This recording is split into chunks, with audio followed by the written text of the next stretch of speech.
আসসালামু আলাইকুম। কতটুকু জমি দরকার?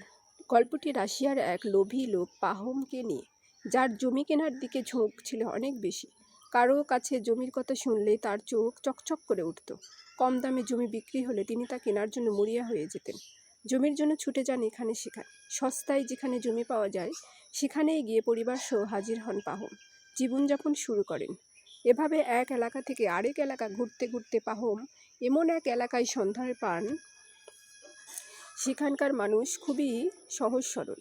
তাদের থেকে খুবই কম দামে জমি কেনা যায়। তারাও খুব আন্তরিক। পাহম তার পরিবার নিয়ে সেখানে থাকতে শুরু করেন। সেখানকার উর্বর জমি থেকে তার আয় দিন দিন বাড়তেই থাকে। কিন্তু জমি নিজের করে নেয়ার লোভ, তা থেকে তিনি বেরিয়েই আসতে পারেন না। ক্রমেই চক্রে পড়ে যান। আরও জমি লাগবে তার। জমির চিন্তা তাকে রাতে ঘুমোতে দেয় না। এমনই চিন্তার সময় তার কাছে খবর আসে অনেক দূরে এক এলাকা রয়েছে। সেখানে জমির দাম এখানকার থেকে অনেক সস্তা। ফসলও বেশ ভালোই ফলবে। এতে করে আরও আরামে থাকতে পারবে পাহম। জমি নিয়ে তার এত দুশ্চিন্তাও থাকবে না আর। অনেক চিন্তা ভাবনা করে পাহম সিদ্ধান্ত নেন সেখানে পাড়ি জমাবেন। জমি তার দরকার। সেখানে গিয়ে কথা হয় কর্তৃপক্ষের সাথে। জমির দাম একদিনে মাত্র 1000 রুবল। কিন্তু হিসাবটা বুঝে উঠতে পারে না পাহম। দিনের হিসাব কী করে জমি বিক্রি করা যায় তা সে জানে না। তাই সে কর্তৃপক্ষের সাথে আলোচনা করে জানতে পারে একদিনে তিনি যতদূর জমি ঘুরে আসতে পারবেন ততদূর জমিই তার হবে। এর জন্য তাকে দিতে হবে মাত্র 1000 রুবল। তবে যেখান থেকে শুরু করেছে সেখানে এসেই শেষ করতে হবে যাত্রা, এবং তা সূর্য ডুবে যাবার আগেই। আনন্দে আত্মহারা হয়ে পাহমের মন হয়ে যায়।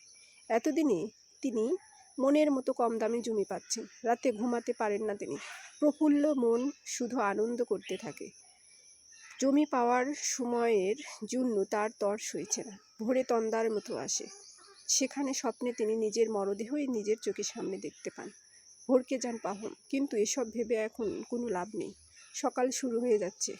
পাহম পাহাড়ে থাকা লোকদের কাছে গিয়ে হাজির হন। তার মাথায় থাকা টুপিতে 1000 রুবল রেখে যাত্রা শুরু করেন তিনি। যাত্রার শুরু থেকেই বেছে বেছে ফসলের জন্য উপযোগী জমিগুলোতে চিহ্ন দেন। মাঝে কিছুটা বিশ্রাম নিলেও তখন বসে পড়েন না তিনি।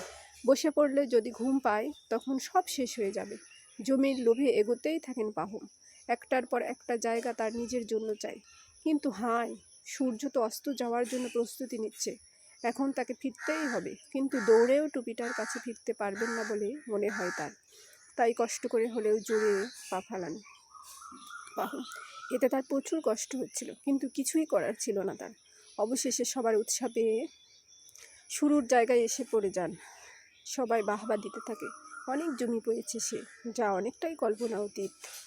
কিন্তু তার মুখ তুলে দেখা যায় মুখ থেকে রক্ত বের হচ্ছে। মারা গেছে পাহম। এত জমি আর তার কাছে গেল না।